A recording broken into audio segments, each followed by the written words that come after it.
আজ রথ টানতে গিয়ে আমি পড়ে যাচ্ছিলাম। তো হাই এভরিওয়ান, আমি নন্দিনী। আর আজ ছিল রথযাত্রা, তাই আমি আর মা যাচ্ছি আমাদের পাশেই জগন্নাথ দেবকে দর্শন করতে। তো একটুখানি দূরে, তাই আর দুপুরেই যেহেতু প্রায় তখন 4:30 বাজে, তো তখন বেরিয়েছিলাম, তাই একদম খুব নর্মালভাবে এবং খুব সাদামাটাভাবে গিয়েছিলাম। আর চুলগুলোর আমার অবস্থা টোটোতে এই অবস্থা হয়ে গেছিলো। আর এটা হচ্ছে আমাদের এখানকার সবথেকে বড় মার মন্দির। তো মানে আমার তো খুব ভাল লাগে, দেখলেই মনটা শান্তি হয়ে যায়।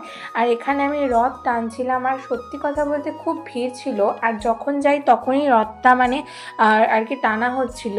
তো এখানে তো জগন্নাথ দেবকে দর্শন করে আমার খুব ভালো লাগছিল। তারপর আমি ফার্স্ট টাইম আমার সোশ্যাল এনজাইটি একটু কমাতে পেরেছি।